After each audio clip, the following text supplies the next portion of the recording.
Segunda de Juan también tiene el mismo autor, Juan, el apóstol, el que era uno de los más cercanos a Cristo, que tenía una amistad más íntima con Cristo en su ministerio en los 3 años.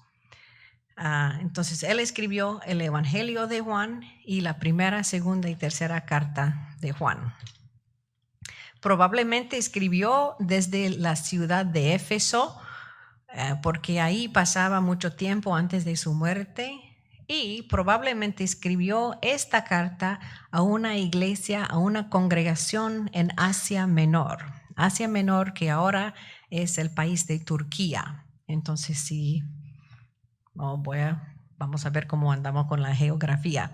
Si pueden imaginar el mar Mediterráneo en la parte noreste, encima del mar Mediterráneo, ahí se encuentra Turquía. Pienso que ando bien con eso, corríjanme si lo tengo mal.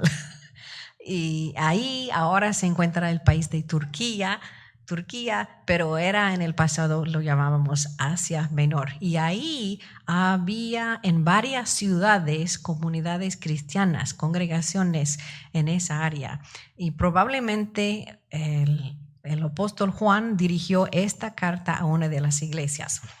Ok, entonces si miran el repartido, van a ver que esta sí tiene la estructura típica de una carta. Entonces empieza con el saludo en que se identifica, él dice solo el anciano.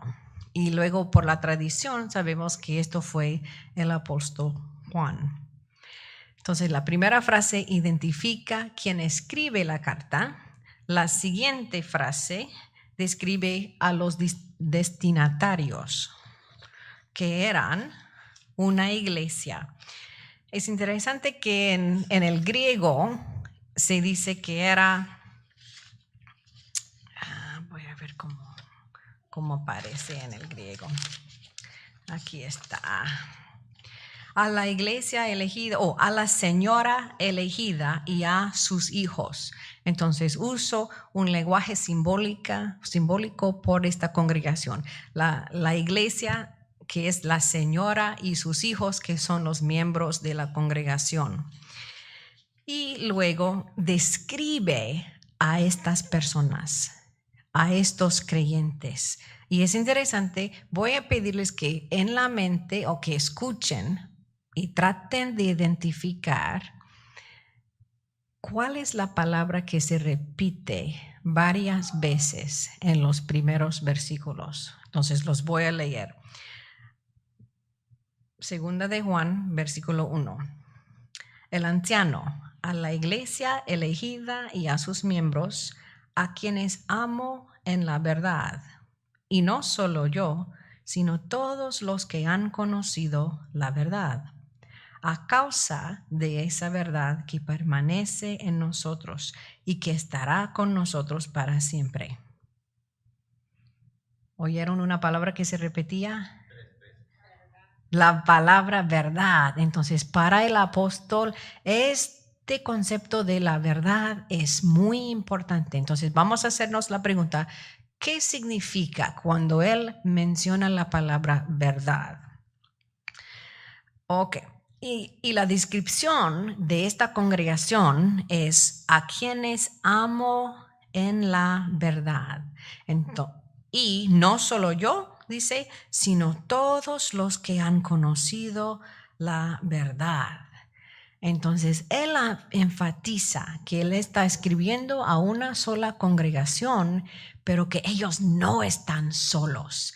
Él quiere saber que ellos son parte del pueblo de Dios, parte del cuerpo de Cristo.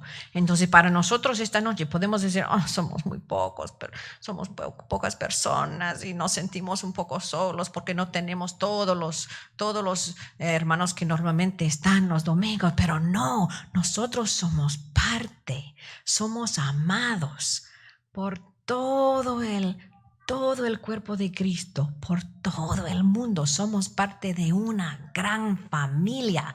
Somos somos como 20 personas de una familia de millones que han conocido a Dios, al Dios de Israel antes de Cristo y que han conocido a Cristo. Somos parte de muchos y somos queridos como parte de la familia de Dios.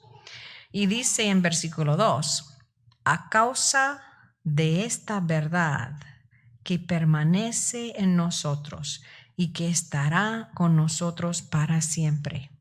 Nuestra vida, la vida de estos creyentes, no depende de cómo nos sentimos. Una mañana uno puede levantarse y uno se siente cansado, no tiene ganas de hacer nada o no tiene la energía para hacer lo que necesita hacer. Y uno puede pensar, ¿qué es mi vida? Eso no. Lo que dice esto es que es la verdad. Es la verdad que es nuestro fundamento, nuestra base cada día, nuestra razón por vivir, nuestra razón por tener ánimo, por tener alegría, por tener esperanza. Es la verdad que nosotros tenemos, que permanece con nosotros. La verdad no cambia. La verdad de nuestra vida, la verdad de nuestra posición en Cristo, la verdad de nuestro papel como parte de la familia de Dios no cambia. Nuestras circunstancias sí pueden cambiar, nuestra salud puede cambiar, nuestro ánimo puede cambiar. La situación, algún día podemos pasar un día en que parece que todo lo que intentamos fracasa, pero la verdad siempre es que Cristo es Señor, que Cristo obra en nosotros, que Cristo va a usar aún nuestros fracasos para armar su reino. Y luego, después del saludo, después de identificarse y de identificar a los destinatarios y describirlos, recordándoles de su conexión con todo el pueblo de Dios, luego Él les da una bendición en versículo 3. Ahí va a ver la gracia, la misericordia y la paz de Dios el Padre y de Jesucristo, el Hijo del Padre, estarán con nosotros en verdad y en amor. Y esta bendición es como un resumen de lo que Él les desea, de lo que Él les está asegurando que tienen en Cristo. La gracia, que es el perdón, que es el favor inmerecido. Nosotros al principio de este culto confesamos nuestro pecado y confesamos que lo que habíamos hecho, sentido o pensado, lo que habíamos dicho, y también confesábamos que no podíamos cambiarlo, no podíamos arreglarlo, pero que Dios es Él que por su gracia nos perdona y nos renueva. Luego dice la misericordia, recordándoles que ninguno de nosotros merece el favor de Cristo, ninguno merece el amor y la gracia de Dios, pero por la pura misericordia de Dios, Él nos ha abierto el camino para conocerlo, para recibirlo y para recibir el Espíritu Santo que nos cambia, que nos hace vivir de nuevo. Y luego la paz de Dios, la paz que es el bienestar en todo sentido, porque en cada situación Cristo basta. La sabiduría de Cristo basta para enseñarnos, para indicarnos qué hacer. El poder de Cristo basta para ayudarnos a vivir otro día a pesar de los desafíos. La alegría de Cristo basta para darnos esperanza en las dificultades. Entonces, con esta bendición, está recordándoles de todo lo que tienen por medio de Cristo Jesús, de gracia y misericordia y paz. Mañana, si alguno de nosotros se despierta deprimidos o sin ánimo, podemos pedirle: Señor, tú has prometido que por medio de Cristo Jesús tenemos gracia, tenemos tu misericordia, tenemos paz, y ayúdame a vivir esa realidad este día, en este momento. Entonces, esta fue la introducción a la carta. Estos primeros 3 versículos es la primera parte, es la introducción típica de una carta. Y luego, en versículos 4 y 6, tenemos un tema, y luego en versículos 7 y 11 tenemos otro tema. Ok, ahora tenemos una manualidad y luego trabajo en grupo. No van a venir la semana que viene porque van a decir que ellas nos hizo trabajar muy duro la semana pasada. Ok. Pero entre muchos, hay un dicho que habla de eso, que entre muchos el trabajo es menos, ¿verdad? Es menos pesado, sí. Ok, primero la manualidad. Si usted tiene la hoja, por favor, doble la hoja, así, para que tenga grupo A por un lado y grupo B por otro lado. Ok, voy a contar. 1, 2, 3, 4, 5, 6, 7, 8, 9, 10, 11, 12, 13, 14, 15. Somos 15, 16 personas. Ok. Somos 15 personas, entonces vamos a dividirnos en grupos de 8. Ok. Hermana Lorena, si usted puede acercarse al grupo de derecha, tenemos 2, 4, 5. Hermano Jesús, si usted puede venir. Hermano Jesús, ya no me hace caso, no quiere trabajar. Ok, está bien. Ok, 2, 4. Vamos a pedir que Jacqueline y Carlos vayan ahí. Entonces, y sus papás se quedan aquí para que no tenga que competir con ellos. 2, 4, 6, 7, 2, 4, 6, 7, cabal. Ok, hermano Jesús, si usted quiere ser parte de cualquier grupo, está invitado. O si quiere descansar y esperar hasta que los grupos trabajen, está bien también. Ok. Vamos a pedir que la hermana Lorena, si usted puede servir de facilitadora para su grupo. Ustedes van a ser grupo A. Y como dice aquí, primero van a leer versículos 4 hasta 6 y luego van a volver a mirar esos versículos para contestar las 3 preguntas que tienen.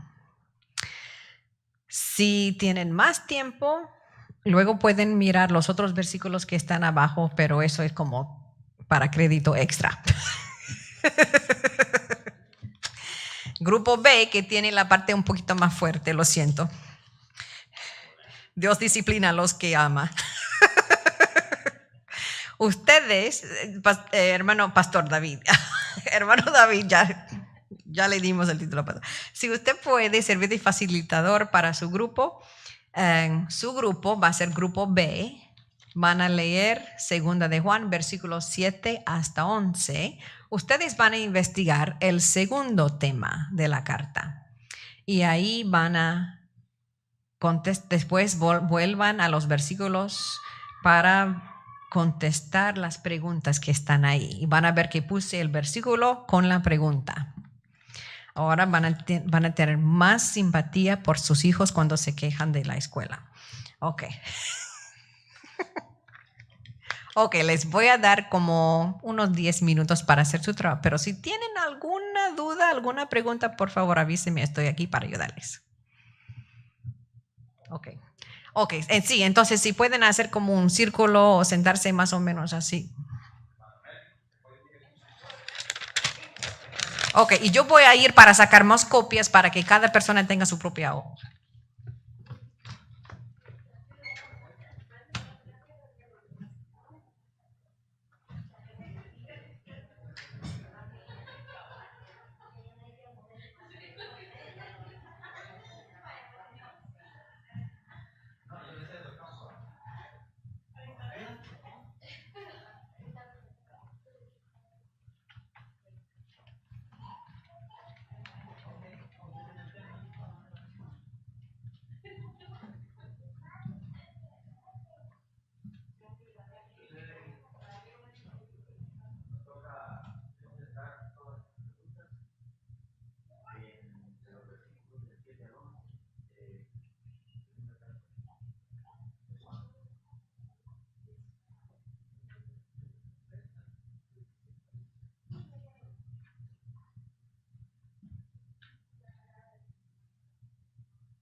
Bueno, grupo A, ¿cómo andamos?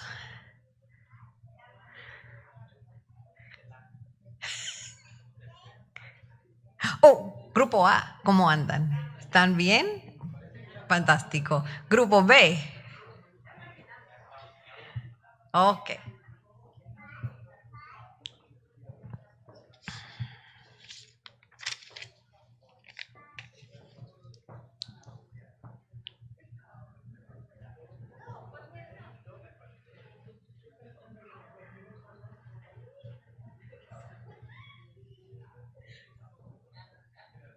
Sí.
Bueno, vamos a volver al grupo entero, y vamos a ver qué Dios nos ha enseñado esta noche por medio de su palabra.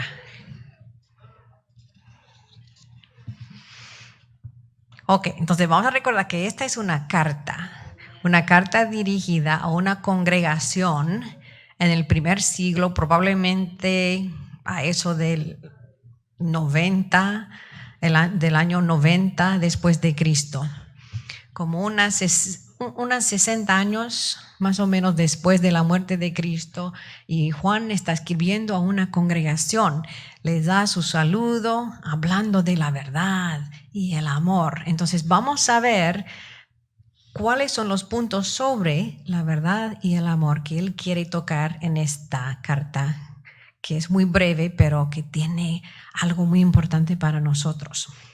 Ok, vamos con el grupo A. Varias personas pueden tomar turno para contestar. En versículo 4, ¿por qué estaba alegre? ¿Por qué estaba alegre Juan?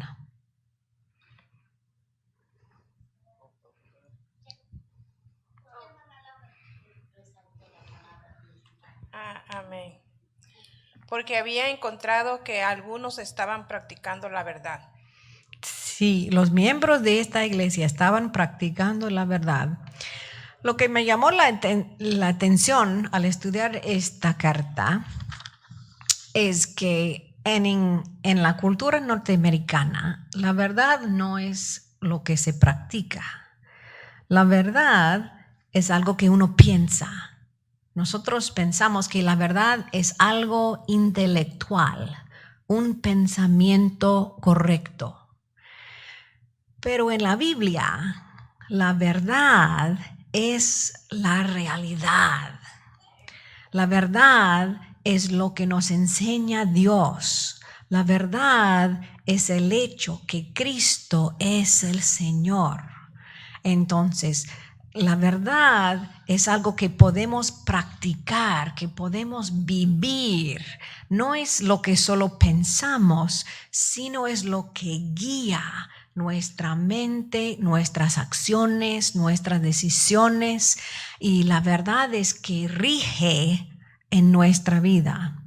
Esta mañana, al despertarme, después del viaje de ayer, me acosté un poco tarde, arreglando unas cosas en la casa, y luego me desperté esta mañana y me decía, ay Señor, estoy cansada, no tengo la energía para jugar con Grace todo el día, para hacer las cosas de la casa, preparar la comida y también mantenerla con algo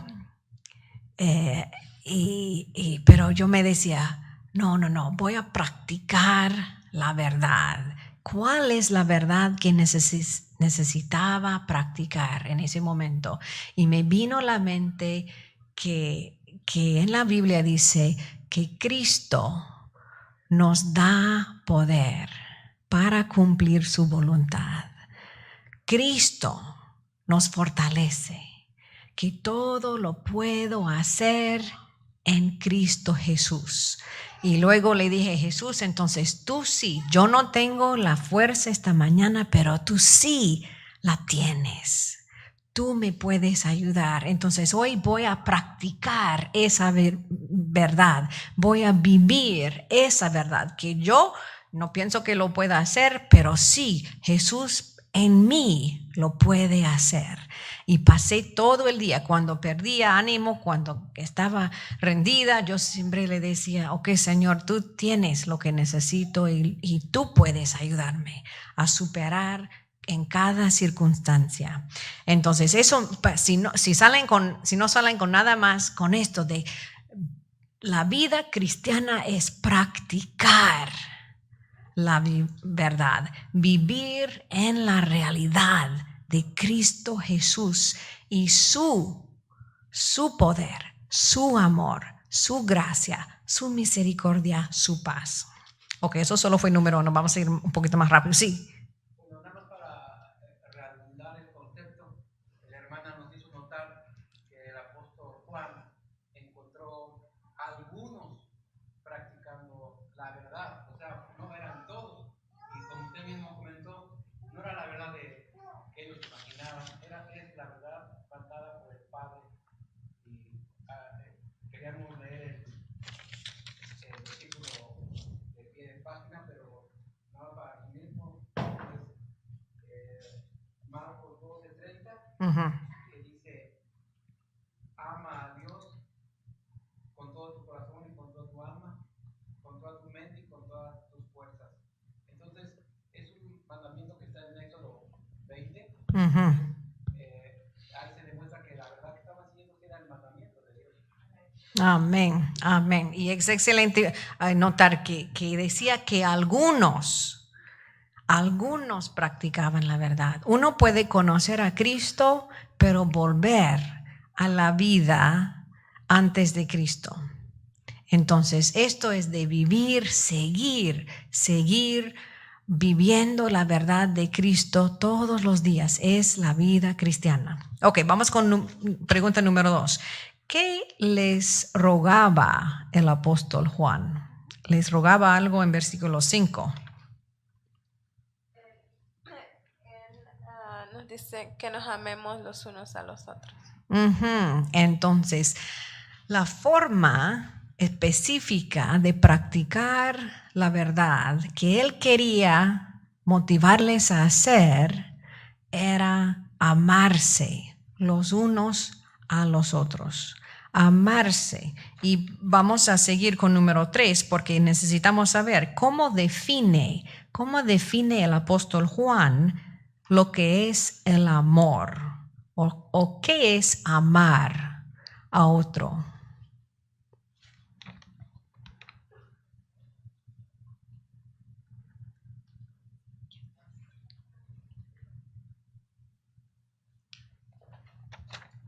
Poniéndolo en práctica con los hermanos. Entonces, sí, poner en práctica los mandamientos de Dios. Como dijo el hermano Oscar, en Éxodo 20, Deuteronomio 5, versículos 6 a 21, y el resumen que Jesús hizo en Marcos 12, ahí encontramos que los mandamientos nos dirigen hacia el amor. Amamos a los demás por medio de vivir adorando a Dios, obedeciendo a Dios, diciéndoles la verdad. Dice, no mates, no cometas adulterio, no robes, no des falso testimonio en contra de tu prójimo, no codicies a la casa de tu prójimo. Entonces, esas son las formas de amar a otra persona. Y luego Jesús en Primera de Juan 3:16, lo que estudiaron hace unas semanas, define el amor. Lo tiene. Dice, en esto hemos conocido el amor, en que Él puso su vida por nosotros, también nosotros debemos poner nuestras vidas por los hermanos. Así, de poner nuestra vida a la disposición de otros, de entregarnos por los demás, como Cristo se entregó por nosotros, de sacrificarnos por los demás. Esta es la forma que vemos lo que es el amor. Es un sacrificio de pensar lo mejor de otra persona. Es un sacrificio decir la verdad y no mentir, no contar chisme, no criticar. Es un sacrificio porque uno tiene que controlar lo que dice, lo que piensa, lo que hace. Es un sacrificio de esfuerzo, de tiempo, pero es la forma de entregarnos por los demás. Y este es el amor. El amor no es un sentimiento, no es una emoción que uno siente, que viene, oh, cómo lo amo, oh, yo me siento tan feliz en la presencia de tal persona. No, esa es una atracción romántica. El amor es el compromiso de entregarse, de sacrificarse por el bien de la otra persona. Ok. Excelente, el trabajo de grupo. Vamos a darles un aplauso. Un aplauso, excelente. Bravo. Y ahora vamos con grupo B. Yo sé que ustedes hicieron muy buen trabajo también. Entonces vamos a seguir adelante con confianza. Ustedes tocaron el tema, entonces el primer tema fue de practicar la verdad, obedeciendo los mandamientos de Dios, que es como amamos a los demás. El segundo tema, en versículos 7 hasta 11. Ustedes primero buscaron en versículo 7 cuál es el problema que menciona el apóstol. Entonces, nos dieron una pista los hermanos de grupo A, porque mencionaron que algunos practicaban la verdad, pero el problema en versículo 7 es...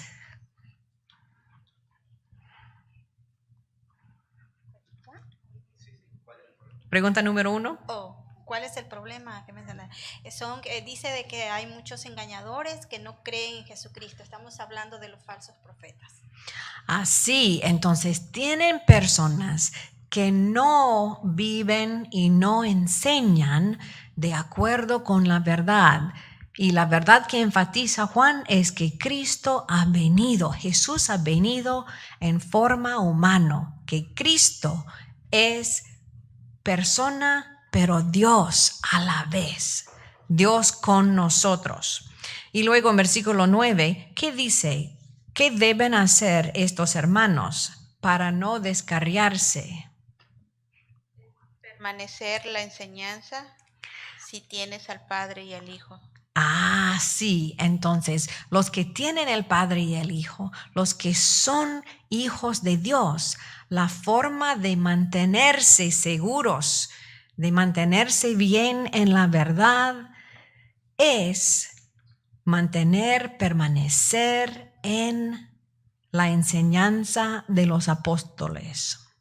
Los apóstoles eran los que llevaban el mensaje de la vida de Cristo y la enseñanza que Cristo enseñaba durante su ministerio, durante sus 3 años de ministerio. También ellos eran los testigos de la resurrección. Entonces ellos llevaban la información correcta sobre Cristo Jesús. Ellos enseñaban que Cristo Jesús había venido, que era Dios y hombre a la vez, y que fue Él que venció la muerte, murió en la cruz, pero el tercer día se resucitó y Él aparecía día tras día, les aparecía, les enseñaba después de su resurrección. Entonces esa fue la enseñanza que no podían descuidar. Ellos tenían que mantener ese mensaje porque es el mensaje de la vida, que Cristo venció la muerte y es el Señor de la vida. Ok. Ya empezamos, ya contestamos número 3, lo siento. En versículo 10. Entonces, esa es la enseñanza de los apóstoles.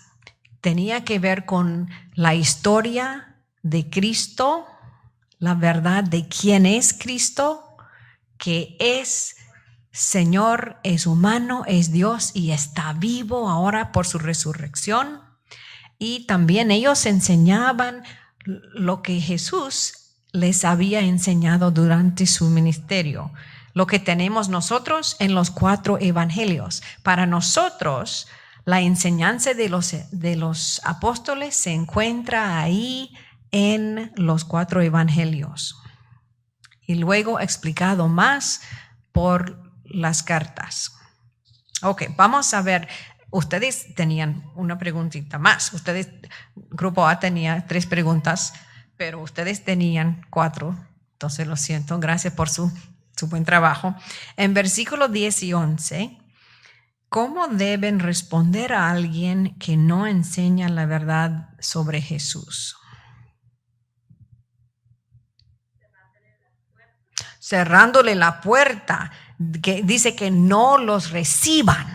Que no los reciban, no los escuchen, no les den oportunidad para enseñar ni en la casa ni en la iglesia, que las personas que enseñan algo que no está de acuerdo con la palabra de Dios, con el mensaje sobre Cristo, ellos no pueden enseñar, no pueden tener la palabra, no pueden desviar a los hermanos así con su enseñanza. Entonces, así amar no quiere decir que vamos a tolerar todo. Amar quiere decir que tenemos que enseñar la verdad y vivir la verdad y también rechazar la mentira. Entonces, cuando alguien nos viene a decir que algo sobre algo que no está de acuerdo con la Biblia, podemos rechazar ese mensaje y decirles, lo siento, pero usted está equivocado, que lo que dice la Biblia es esto. Entonces, por eso es tan importante conocer la Biblia, es tan importante leer, estudiar la Biblia, es tan importante estar aquí estudiando la Biblia para que podamos reconocer el error, podamos reconocer la mentira cuando se nos acerque. Ok, una pregunta general que ustedes tenían en la hoja, pero vamos a abrirle esta pregunta a cualquier persona. ¿Han encontrado, han escuchado ustedes alguna idea falsa sobre Jesús en la actualidad? ¿Han encontrado alguna enseñanza que no esté de acuerdo con la palabra de Dios? ¿Alguna enseñanza herética o una idea falsa? ¿Alguna enseñanza en la actualidad? Sí, Melvin.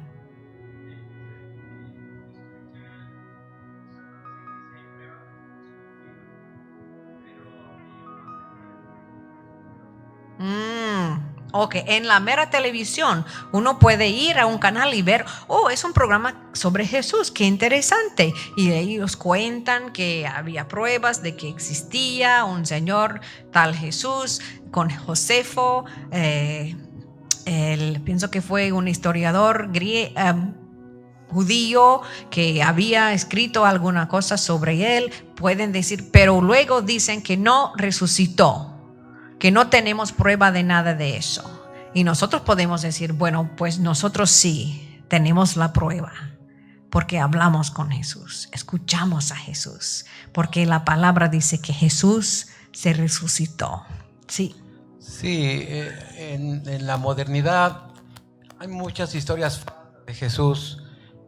Yo recuerdo haber tenido la oportunidad de ver una película, El Código Da Vinci, Mm, y yo me extrañó, yo pensé que era del Renacimiento o algo así, me gusta el arte, pero no, era una historia absurda de que Dios tuvo una hija y que la tuvo con María Magdalena, y que bueno, es una historia que según los investigadores, y hasta acabó, creo, yo ya no, ya ni siquiera compré el libro ni vi la segunda parte, porque me di cuenta que era una enseñanza totalmente falsa. ujú. O sea, pero ese libro ha vendido millones de copias a nivel mundial.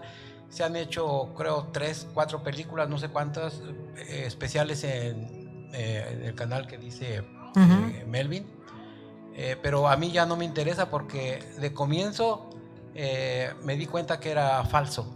Entonces debemos tener mucho cuidado, que aunque la gente quiera poner documentos o una narración científica, o da pruebas, realmente si no lo dice la palabra de Dios, dice la propia palabra, dice Dios, que cualquiera que ponga o Ujú. quite será maldito. Ujú. Entonces hay que tener mucho cuidado con todo lo que se difunde a nivel radio, televisión, y ahora con el internet, que está muy de moda.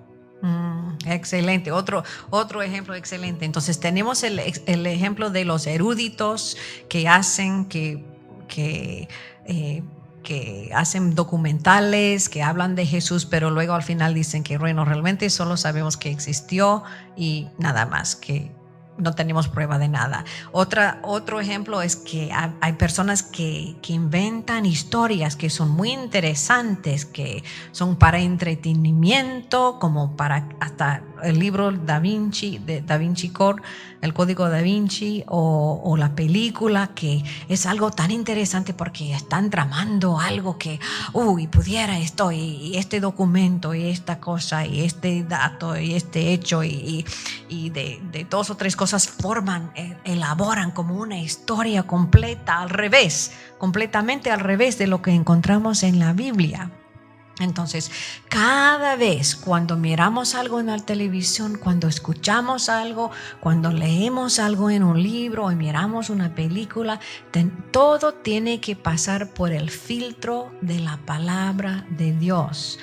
Tercer ejemplo les voy a dar es que hay grupos que enseñan que Jesús vino, pero que no era Dios, que era la creación de Dios. Hay grupos que dicen que bueno, que Dios lo aceptó como hijo en su bautismo, pero que no realmente fue Dios con nosotros. Y lo que tenemos en la Biblia es claro. Cristo en su ministerio dijo yo soy, usó el mismo nombre por Dios. Dijo yo soy. Antes de Abraham, yo soy.